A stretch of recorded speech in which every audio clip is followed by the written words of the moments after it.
Përshëndetje të gjithëve. Baklava për festat e fundvitit do përgatis ditën e sotme.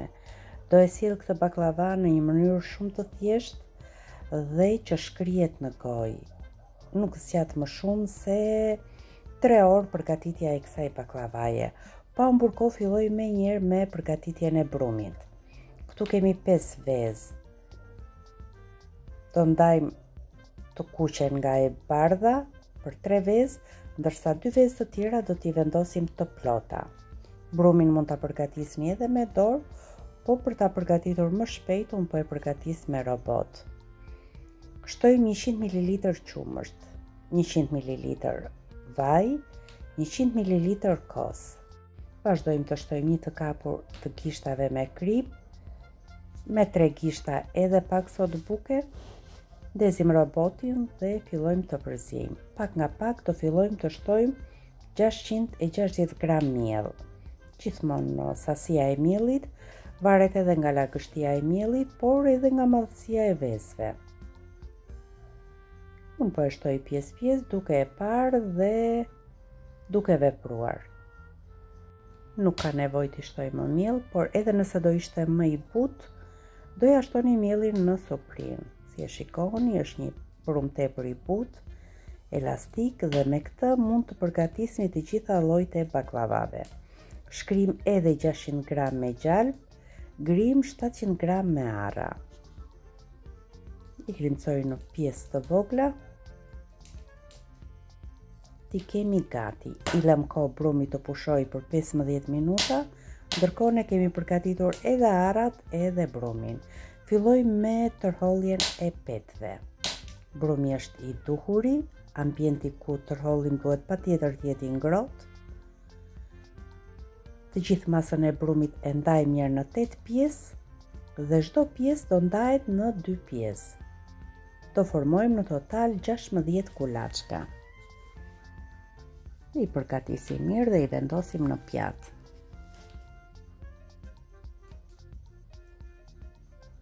I shtojmë një seshte që mos të na ngjisë brumi. Kulaçkat tashmë janë gati, filloj me tërholljen e petëve. Petët i ndihmojmë si në të gjithë recetat e baklavave me një seshte. Do ta hapim brumin një petë të plotë.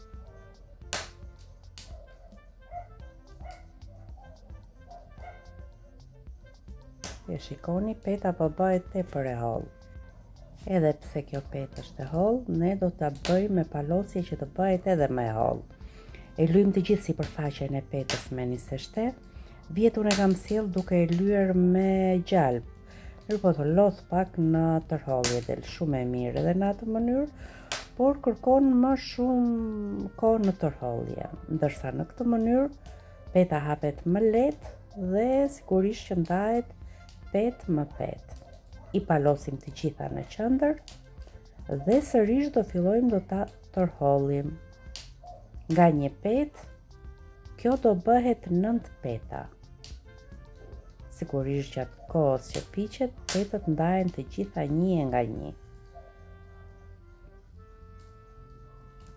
Tërhollet shumë shpejt, si e thash edhe më parë, ambienti ku përgatitet baklavaja duhet patjetër që të jetë i ngrohtë. Do përdor një tavë me numrin 32, është tavë alumini dhe ka pjekur shumë baklava. E lyejmë fundin e tavës me gjalpin i cili tashmë ka shkrirë. E lyejmë tavën dhe më pas do vendosim petën. E hapi mirë, duke shtuar edhe pjesët e ngelura të petëve në mes. Kam ngelur shumë pak. E lyejmë sërish me gjalp dhe në të njëjtën mënyrë do fillojmë të hapim edhe 4 petë të tjera. Do ta hapim në fillim petë të plotë, e lyejmë me një seshte, i vendosim një tas supe në mes. Sigurisht që tasi është për të orientuar dhe fillojmë ta ndajmë në 8 pjesë. Të gjitha pjesët i palosim në qendër Dhe sërish fillojmë ta tërhollim. E vendosim në tavë, i presim këto anët, natyrisht që nuk do flaken, por do i vendosim sërish në baklava. Unë do vendos shtresën e arave, kam përgatitur 5 petë të shtruara poshtë. Vendosim gjysmën e sasisë së arave dhe këto mbetjet e petëve. I shtojmë gjalp dhe vazhdojmë të shtrojmë petët e tjera. Do shtojmë 6 petë të përgatitura në këtë mënyrë. Shtrojmë shtresën e dytë të arave, mbetjet e petëve dhe 5 petët të tjera do t'i vendosim sipër. Do vazhdojmë, do t'i tërhollim. Natyrisht që është e njëjta mënyrë, duke i hapur petë plot, duke i palosur në qendër. Në të gjitha petët e shtruara, si më keni parë, unë kam vendosur edhe gjalp.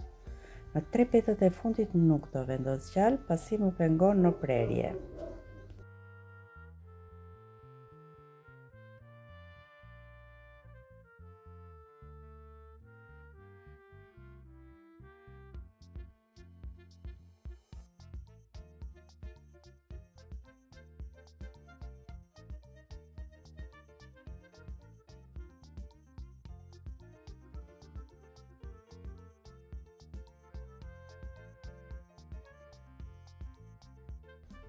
Nuk ka nevojë të komentoj shumë, pasi çdo gjë është e qartë.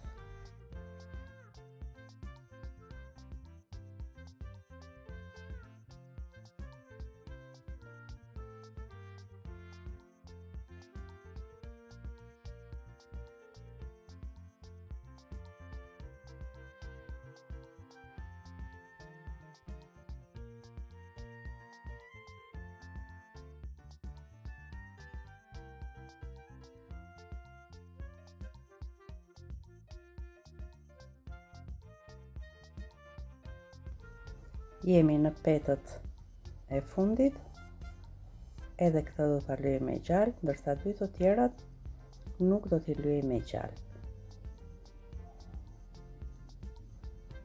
Ja edhe peta e fundit, e tërhollim.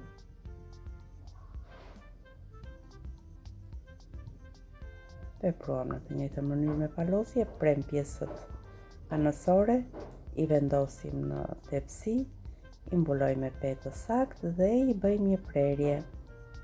Para këtë prerjen klasike me rombe, si është përgatitur nga era. I shtojmë të gjithë pjesën e gjalpit të ngelur dhe direkt në furr për t'u pjekur.